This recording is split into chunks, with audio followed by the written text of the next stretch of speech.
Okay okay, समझ गई। ठीक है, तो बेटा अब मैं कुछ आपको ऐसा बताने वाली हूँ जिससे आप सभी स्टूडेंट को उनकी प्रॉब्लम का सॉल्यूशन मिल जाएगा। पिछले 1 घंटे से स्टूडेंट के साथ बात कर रही हूँ। जानते हो क्यों?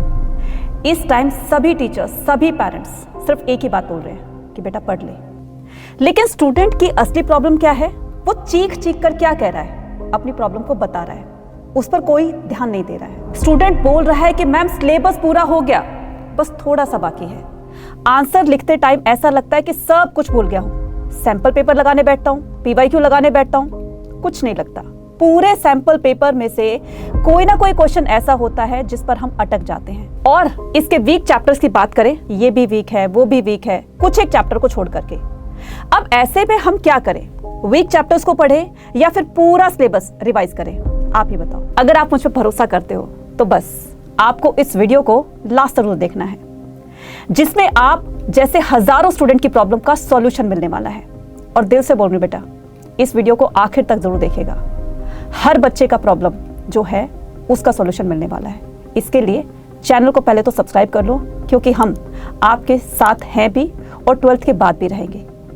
अब सबसे पहली बात ये आती है कि हम सैंपल पेपर जब सॉल्व करने बैठते हैं, उसमें काफ़ी सारे क्वेश्चंस तो हम सॉल्व कर लेते हैं, लेकिन 1-2 क्वेश्चन के न आने पर हमारा मूड ऑफ हो जाता है, जिससे हमारा कॉन्फिडेंस डाउन हो जाता है। फिर हम क्या करते हैं? वन शॉट देखते हैं और उसको समझते हैं। ये प्रॉब्लम आपकी नहीं है, ये प्रॉब्लम ऐसी बहुत सारे स्टूडेंट की है।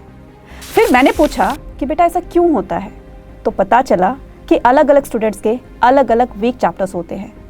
जैसे किसी का हिस्ट्री में भक्ति सूफी ट्रेडिशन बहुत मुश्किल लगता है, तो किसी को महात्मा गांधी वाला चैप्टर बहुत मुश्किल लगता है। ऐसे ही सभी सब्जेक्ट्स में कोई ना कोई चैप्टर लगता होगा। अब आपको क्या करना है? डायरेक्ट PDF से अपने कंसेप्ट को समझना है, ना कि वन शॉट में अपना टाइम वेस्ट करना है। ये PDF आपको सभी सब्जेक्ट्स की अड्डा 24/7 के ऐप पर मिल जाएगी और लिंक डिस्क्रिप्शन बॉक्स में दिया है। अब आते हैं मेजर प्रॉब्लम पर, और वो है सैंपल पेपर नहीं लग पा रहा है, क्योंकि पता है इस पर आपने सही तरीके से काम नहीं किया। तो मैम सही तरीका क्या है?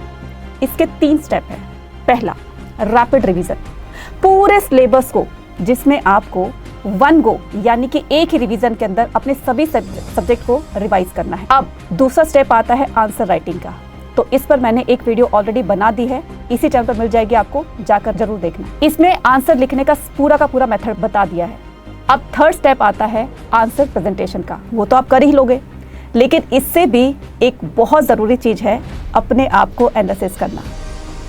सबसे पहले सैंपल पेपर को सॉल्व करते टाइम आपको कितना टाइम लगा था? मैडम 4 घंटे लगे थे। फिर सेकेंड टाइम जब आपने किया तो 3 घंटे लगे, और अब 2.5 घंटे में हो गया। यानी कि आपने इतने कम टाइम में अपना पूरा सैंपल पेपर सॉल्व कर दिया। इससे आपके अंदर एक अलग ही कॉन्फिडेंस आएगा और आप अपने आप एग्जाम में अच्छा स्कोर कर दोगे। और लास्ट ईयर तक ह्यूमैनिटीज़ अड्डा 24/7 पर हमने 98% स्टूडेंट जिससे स्कोर किया था उसका हमने पॉडकास्ट किया था, और इस बार हम 100% स्कोर करने वाले स्टूडेंट के साथ पॉडकास्ट करने वाले हैं। वो स्टूडेंट आप भी हो सकते हो। तो कैसी लगी आपको वीडियो? मुझे कमेंट सेक्शन में लिखकर जरूर बताइएगा। Thank you.